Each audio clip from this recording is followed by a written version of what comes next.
नमस्कार, अर्णव लेखक की पाठशाला में आप सबका स्वागत है।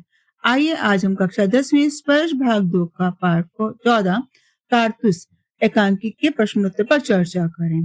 बच्चों, कारतूस पाठ के बारे में हमने जाना था कि वजीर अली जो एक जाबाज सिपाही था, कैसे अंग्रेजों की आंखों में धूल झोंककर जो उसको गिरफ्तार करने के लिए आए थे, उन्हीं से जो है वो 10 कारतूस इस बात के लिए मांग के लिए आता है कि मुझे वजीर अली को पकड़ना है। खुद ही वजीर अली और खुद ही जो उनसे मांग रहा है 10 कारतूस, और ये कहकर कि मुझे जो वजीर अली को पकड़ना है इसलिए मुझे कारतूस चाहिए। और जो कर्नल जो खेमा लगा के बैठे हुए हैं, उसको पूरी फौज लेके बैठे उसको गिरफ्तार करने के लिए, उनमें से कोई भी उनको पहचान नहीं पाता है कि वास्तव में ये है कौन। ये जो सवार आया है कारतूस लेने के लिए, क्या यही वास्तव में वजीर अली है? तो जो 1857 की जो क्रांति थी, उससे भी 58 साल पहले 1799 में जो बगावत की थी अंग्रेजों के खिलाफ, ये भी एक क्रांति थी जो अंग्रेजों के खिलाफ थी, उसको करने वाले वजीर अली थे। तो आइए इस पाठ के प्रश्नोत्तर पर चर्चा करते हैं। मौखिक प्रश्नोत्तर में पहला प्रश्न आता है, कर्नल कॉलिंस का खेमा जंगल में क्यों लगा हुआ था? कर्नल कॉलिंस का जो खेमा है वो जंगल में वजीर अली को गिरफ्तार करने की कोशिश में लगा हुआ था। इसलिए लगाया गया था ताकि वजीर अली को गिरफ्तार किया जाए, क्योंकि उन्हें शक हो गया था कि वजीर अली अपने चंद भरोसेमंद सैनिकों के साथ घाघरा से होता हुआ, घाघरा नदी थी उससे होता हुआ या जंगल में आकर कहीं छिप गया, उसे पकड़ना चाहते थे। दूसरा प्रश्न आता है, वजीर अली से सिपाही क्यों तंग आ चुके थे? तो वजीर अली जो था अपने चंद जाबाजों के साथ कई सालों से अंग्रेजों की आंखों में धूल झोंककर जंगलों में छिपा था। उसने अंग्रेज सिपाहियों की नाक में दम कर रखा था। सिपाही बहुत तंग आ चुके थे, इसलिए कर्नल अपनी पूरी फौज के साथ जंगलों में भटके रहते, हफ्ते से यहाँ पर डेरा डाले हुए थे। पर वजीर जो था वो उनके हाथ ही नहीं आ रहा था। वे समझ नहीं पा रहे थे कि वजीर अली आदमी है या भूत है, क्योंकि पकड़ में ही नहीं आ रहा। पूरी की पूरी फौज लगी हुई है उसको पकड़ने के लिए, वो जंगलों में भटक रहा है, आंखों में धूल झोंक रहा है। तो उनको शक था कि आदमी भी है कि भूत ही है। प्रश्न 3 आता है, कर्नल ने सवार पर नजर रखने के लिए क्यों कहा? कर्नल ने जो है लेफ्टिनेंट से सिपाहियों द्वारा सवार पर नजर रखने के लिए कहा, ताकि पता चल सके कि इस घुड़सवार किधर की ओर आ रहा है और आगे इसको कहाँ जाना है। और उनको ये भी हो सकता था कि शायद इससे उन्हें वजीर अली के बारे में कुछ जानकारी मिले। अगर ये यहाँ से निकलकर आगे कहीं चला जाता है तो अपने सैनिकों द्वारा उसका पीछा कराया जा सकता है, ताकि पता लग जाए कि ये वजीर अली का ही तो मित्र नहीं है, उससे मिलने तो नहीं जा रहा, या हो सकता है उसके खिलाफ कुछ कहने के लिए आ रहा हो। उस पर नजर रखने के लिए कहा गया था। प्रश्न 4 आता है, सवार ने क्यों कहा कि वजीर अली की गिरफ्तारी बहुत मुश्किल है? अब जो सवार वहां आया था, कर्नल के खेमे में आया था, जो कारतूस मांगने के लिए आया था। अब वो उसने क्या कहा उनसे कि वजीर अली को गिरफ्तार करना मुश्किल है। क्यों? क्योंकि वो खुद वजीर अली था, सामने उनके खड़ा था। अब उनमें से कोई उसको पहचान ही नहीं पा रहा था। जब वो सामने खड़ा है, मुझको पहचान नहीं पा रहे, तो वो गिरफ्तार कैसे करें? उसको पता ही नहीं वजीर अली दिखता कैसे, कैसे नहीं है। दूसरा ये था कि जो बहुत जांबाज था, बहादुर था। उसने कहा कि वजीर अली की गिरफ्तारी बहुत मुश्किल है, क्योंकि वो बहुत जांबाज बहादुर व्यक्ति है। लेकिन प्रश्न उत्तर में पहला आता है, वजीर अली के अफसाने सुनकर कर्नल को रॉबिन हुड की याद क्यों आ जाती थी? वजीर अली के जो अफसाने हैं, किस्से कहानियां हैं, उसको सुनकर कर्नल को रॉबिन हुड की याद आ गई। अब रॉबिन हुड को पता है आपको कि कौन था? एक ऐसा व्यक्ति, जांबाज डाकू था, जो अमीरों से धन लूटकर गरीबों को बांटा करता था। तो वजीर अली भी जो था रॉबिन हुड की तरह ही बहादुर जांबाज था, चकमा देने में माहिर था। लंबे समय से अंग्रेजों की आंखों में धूल झोंक रहा था। जैसे रॉबिन हुड की वीरता की किस्से कहानियां प्रचलित हैं, उसी प्रकार जो थी इसकी कहानियां भी थी। अब इसने क्या किया था? इसने खंजर से कंपनी के वकील का ही काम तमाम कर दिया था। जब वकील के पास वो गया था कि मुझे जो कंपनी का जो गवर्नर जनरल जो मुझे बुला रहे हैं, कलकत्ता के लिए बुला रहे हैं, मैं कलकत्ता नहीं जाना चाहता। तो वे कंपनी के जो वकील था, उसने सुनी नहीं थी बात, कुछ कहा सुनी होगी तो गुस्सा आया था, इसने खंजर निकाला और उसको कंपनी के वकील को मार दिया था। वजीर अली के मन में जो है अंग्रेजों के खिलाफ काफी नफरत भरी हुई थी। वे उनके हाथ ही नहीं आ रहा था, उनको पकड़ना उसके लिए बहुत मुश्किल हो गया था। तो वजीर अली के अफसाने सुन सुनकर उनको जो था कर्नल रॉबिन हुड की याद आ जाती है। प्रश्न 2 आता है, सयादत अली कौन था? उसने वजीर अली की पैदाइश को अपनी मौत क्यों समझा? सयादत अली जब अवध के नवाब आसिफ उद्दौला का छोटा भाई था। जो आसिफ उद्दौला था उसका पहले तो कोई संतान हुई नहीं थी, काफी लंबे समय तक संतान नहीं हुई थी। तब ये जो सयादत अली था वो ये मान बैठा था कि बड़े भाई के बाद अब वो अवध का नवाब बनेगा, शासन उसको मिल जाएगा, क्योंकि उसे यहाँ बेटा कोई था नहीं, बड़े भाई का अभी तक कोई बेटा नहीं है। लेकिन अचानक जब पता लगा कि बड़े भाई का जो बेटा हो गया है, उसकी पैदाइश हुई, वजीर अली की पैदाइश हुई, तो उसके सारे सपने चकनाचूर हो गए। पहले हुआ नहीं था बेटा, तो लगता था कि शासन मुझको मिल जाएगा। अब क्योंकि शासन है तो हाफिज-उद-दौला का ना, तो संतान को ही तो मिलेगा, उत्तराधिकारी वही बनेगा, तो वज़ीर अली शासक बनेगा। तो ऐसे में वज़ीर अली के पैदा होने पर उनके सारे सपने चकनाचूर हो गए। उसकी जो आशाएँ थी उसमें पानी फिर गया था। अब उसको लगता था कि उसकी नवाबी खतरे में पड़ गई है, क्योंकि अब शासन कौन सँभालेगा? वो वज़ीर अली सँभालेगा, सयादत अली को शासन अवध का मिलेगा ही नहीं। तो ऐसे में वज़ीर अली की पैदाइश को उसने अपनी मौत समझा। यानी वज़ीर अली के पैदा होने पर उसको लगा जैसे उसकी मौत ही आ गई है, क्योंकि वो उसको शासक बनने ही नहीं देगा। प्रश्न 3 आता है, सयादत अली को अवध के तख्त पर बिठाने के पीछे कर्नल का क्या मकसद था? सयादत अली जो था कर्नल कर्नल का मित्र था। अब अवध का जो शासन था वो सयादत अली को सौंपा गया, किसके हस्तक्षेप में? अंग्रेजों के। अंग्रेजों ने क्या किया, अवध का शासन जो था सयादत अली को सौंप दिया। कारण ये था कि जो सयादत अली है वो कर्नल का दोस्त था एक तो। अब उसमें स्वार्थ सिद्धि थी। कर्नल ने अपने स्वार्थ को सिद्ध करने के लिए उसे तख्त पर बिठा दिया था। सयादत अली बहुत ऐशो आराम वाला आदमी था, ऐश पसंद था, भोग विलास करने वाला व्यक्ति था। तो सयादत अली ने कर्नल को अपनी आधी जायदाद दे दी और 10 लाख रुपए नकद दे दिए, ताकि उसे अंग्रेजों से कोई खतरा न रहे। जब अंग्रेजों को जायदाद इतनी मिल जाएगी, इतने पैसे मिल जाएंगे, तो वो उसको क्यों मारेंगे? तो उसने उन्होंने सयादत अली को संरक्षण दिया। अब सयादत अली को संरक्षण मिल गया अंग्रेजों का, और उसमें उसको शासन में बिठा दिया। दूसरी तरफ सयादत अली को खुद को जो है अब उसका शासन मिल गया, वहाँ का तख्त मिल गया, अब वहाँ की धन दौलत मिल गई, तो कब्जा मिल गया। अब दोनों ही खुश हैं। अंग्रेज इसलिए खुश है क्योंकि उनके पास धन दौलत आ गई है, और जो सयादत अली है वो इसलिए क्योंकि उसको अवध का शासन मिल गया है। इसलिए दोनों ही मजे करने लग गए। प्रश्न 4 आता है, कंपनी के वकील का कत्ल करने के बाद वजीर अली ने अपनी हिफाजत कैसे की थी? अभी हम जानते हैं ना कि उसने कैसे खंजर मार दिया था, वकील के पास मिलने के लिए गया था कि मुझे गवर्नर जनरल बुला रहा है। तो अब उसके बाद अपनी जान कैसे बचाई, ये हम इसके बारे में पढ़ेंगे। कंपनी का जो वकील है और जो वजीर अली है, दोनों बनारस में रहते थे। वजीर अली को गवर्नर जनरल ने कलकत्ता में तलब किए, नहीं बुलाया, लेकिन तलब तो किया। मगर जब वो वकील से मिलने के लिए गया, वजीर अली वकील से मिलने के लिए गया और शिकायत की कि मैं क्यों वहां जो कलकत्ता जाऊं गवर्नर जनरल से मिलने के लिए, कि मैं वहां जाऊंगा नहीं।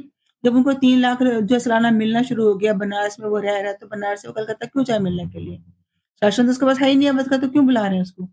तो वकील ने उसकी शिकायत की परवाह नहीं की, बल्कि भला-बुरा कहना शुरू कर दिया, अपमानित करना शुरू कर दिया। ये अपमान बर्दाश्त नहीं हुआ वजीर अली को। तो वजीर अली ने खंजर निकाल कर उसी वकील का वहीं काम तमाम कर दिया, और फिर अपनी जान बचाने के लिए फिर वजीर अली अपने साथियों के साथ आजमगढ़ की तरफ भाग गया।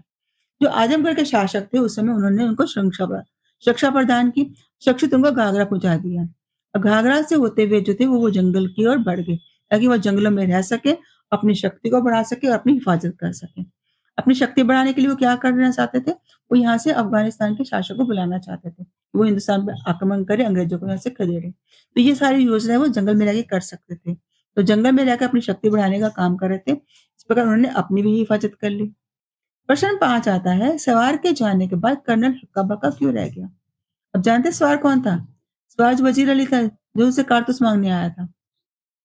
सवार के जाने के बाद कर्नल इसलिए हक्का-बक्का रह गया क्योंकि वह सवार कोई और नहीं, स्वयं वज़ीर अली था।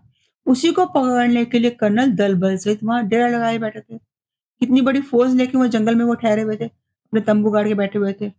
वह सवार कर्नल को बेवकूफ़ बनाकर उससे 10 कारतूस भी ले गया, और कर्नल कुछ नहीं पाया, बस देखता रह गया। वास्तव में कर्नल सोच भी नहीं सकता था कि वजीर अली में इतनी हिम्मत होगी कि वो उनके खेमे तक चला जाएगा। बाहर इतनी फौज खड़ी है, उस फौज को पार करके, इतने सैनिकों को पार करके उसके खेमे तक पहुंच जाएगा, उसके सामने आ जाएगा और ये कह के कारतूस मांग के चला जाएगा वो खुद वजीर अली है। और उसने वजीर सोचा था कर्नल को कैसे बेवकूफ बना दिया। उसे मूर्ख बनाकर 10 जो था कारतूस से ले भी गया, और वो कुछ भी नहीं कर पाया, केवल हक्का बक्का उसे देखता रह गया। लिखित प्रश्नोत्तर में ख पाठ का पहला आता है, लेफ्टिनेंट को ऐसा क्यों लगा कि कंपनी के खिलाफ सारे हिंदुस्तान में एक लहर दौड़ गई है? जब लेफ्टिनेंट को कर्नल से यह पता चला कि कंपनी के खिलाफ वजीर अली से भी कई लोग विद्रोह कर चुके हैं, तब उसे लगा कि कंपनी के शासन के खिलाफ जो है सारे हिंदुस्तान में लहर दौड़ गई है। यानी सारे के सारे कंपनी को हिंदुस्तान से खदेड़ना चाहते हैं, भगाना चाहते हैं।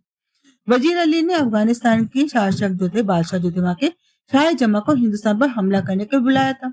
अर्थात वह हिंदुस्तान से कंपनी का शासन समाप्त करना चाहता था। पर इससे पहले भी टीपू सुल्तान यही दावत अफगानिस्तान के शाह को दे चुका था। उसके बाद शमशुद्दौला ने भी यही काम किया। वे बंगाल के नवाब आसिफ दौला के रिश्ते का भाई था, जो बहुत ही खतरनाक था। लिखित में खा पाठ में दूसरा प्रश्न आता है, वजीर अली ने कंपनी के वकील का कत्ल क्यों किया? बात यह थी कि कंपनी ने वजीर अली को नवाबी पद से हटाकर सदर अली को अवध का नवाब बना दिया था और साथ ही उन्होंने वजीर अली को 3 लाख रुपए सालाना पेंशन देना देकर जो था बनारस भेज दिया गया था। अब वजीर अली बनारस में ही रह रहा था। कुछ महीने बीत जाने के बाद कंपनी के गवर्नर जनरल ने उसे कलकत्ता बुलाया। वजीर अली कंपनी के वकील के पास मिलने के लिए गया, जो वहीं बनारस में रहता था। उसने उनसे पूछा, वजीर अली से शिकायत की कि कंपनी के जो गवर्नर जनरल है उन्होंने उसे कलकत्ता में क्यों बुलाया है। वकील ने उनकी शिकायत पर पहले तो कोई ध्यान नहीं दिया, बल्कि उसको उल्टा सीधा कह के दिया, भला बुरा सुनाना शुरू कर दिया, उसके स्वाभिमान को चोट पहुंचा दी। वजीर अली जो अंग्रेजों से पहले से चिढ़ा हुआ था, इस अपमान को बर्दाश्त नहीं कर पाया। तुरंत उसने गुस्से से खंजर निकाला और वकील का काम तमाम कर दिया, यानी उसे मार दिया। अब खुद जो था फिर आजमगढ़ की तरफ भाग गया। लिखित खा पाठ का तीसरा प्रश्न आता है, सवार ने कर्नल से कारतूस कैसे हासिल किए। सवार जो वाकई वास्तव में जो वजीर अली ही था, अकेले ही सीधा जो था वो कर्नल के पास उसके खेमे पहुंच गया था। कर्नल और लेफ्टिनेंट ने समझा कि यह सवार उनसे मिलकर वजीर अली को गिरफ्तार कराना चाहता है, अतः उसे मिलने की आज्ञा दे दी।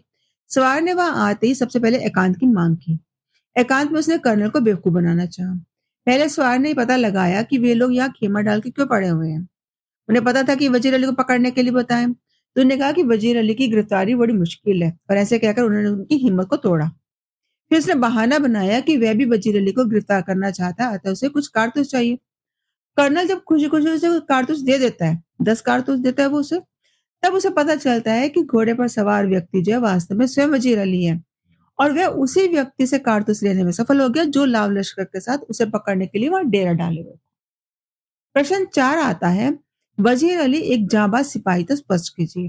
ये कैसे पता लगता है, किन बातों से सिद्ध होता है कि वकील जो वजीर अली है बहुत बहादुर सैनिक था। निश्चय वजीर अली एक जाबाज बहादुर था, यानी जान की बाजी लगाने वाला। जाबाज का मतलब जान की बाजी लगा देने वाला, ऐसा सिपाही था। वह अंग्रेजों को खूब चका रहा था, आंखों में धूल झोंक रहा था, उनको भटका रहा था।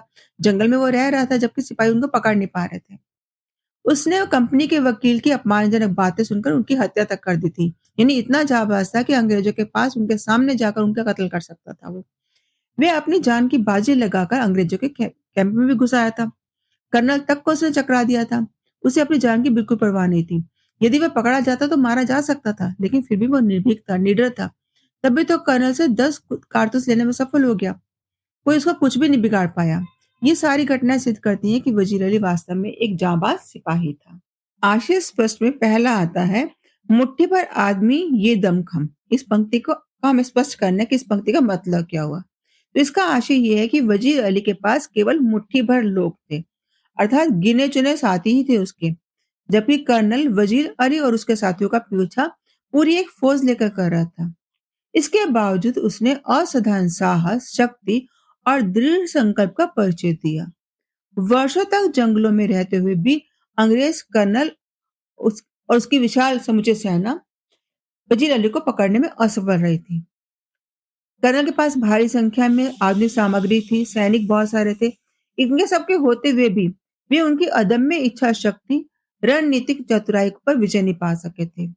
वजीर अली हर कार्य अत्यंत सावधानी और बुद्धिमत्ता से करता था, जिसके कारण मुट्ठी भर लोगों के सहारे उसने कर्नल की पूरी सेना को लंबे समय तक परेशान रखा। आशीष स्पष्ट में दूसरा आता है, गर्द तो ऐसी उड़ रही है जैसे पूरा काफिला चला आ रहा हो, मगर मुझे तो एक ही सवार नजर आता है। अभी ये कथन किसने कहा है? ये कथन लेफ्टिनेंट ने कहा है, जो खिड़की के बाहर झांक रहा था। उसको पता चलता है कि बहुत ज्यादा गर्द उड़ रही थी, यानी धूल उड़ रही थी। धूल देख वो जो उड़ रही थी, उसको देखकर ये अनुमान लगाया जा रहा था कि जैसे पूरी की पूरा काफिला चला जा रहा हो, लेकिन उसे केवल एक घुड़सवार ही दिखाई देता है। अर्थात वह घुड़सवार जो था वो इतनी धूल उड़ा रहा था। ये वास्तव में वजीर अली ही था, जो सामने से आ रहा था, लेकिन उसके आने से जो था किसी काफिले का भ्रम उत्पन्न हो रहा था। वजीर अली जो था तूफानी शक्ति से जो था गतिशील होकर चला आ रहा था। उसके घोड़े की जो टापे थी, उनसे इतनी धूल उड़ रही थी, लगता था जैसे मानो पूरी फौज चली आ रही हो। आशा है आपको इस पाठ के सारे प्रश्न उत्तर समझ में आ गए होंगे। आप प्रश्नों के उत्तरों को रटने के बजाय समझा करो, समझकर अपने शब्दों में लिखा करो। इससे आपको परीक्षा में सहायता मिलेगी। अपने शब्दों में लिखने के लिए आप लिखने में समर्थ हो पाएंगे, क्योंकि परीक्षा में जो का त्यो प्रश्न कभी कभी नहीं आता। प्रश्नों की जो लैंग्वेज है वो चेंज हो जाती है। जब आप प्रश्नों की लैंग्वेज चेंज हो जाती है तो आपको अपने शब्दों में अगर लिखना आता है तो आप आसानी से लिख पाएंगे। और अगर अभी तक आपने मेरे चैनल को लाइक, सब्सक्राइब, शेयर नहीं किया तो तत्काल कर देना। धन्यवाद।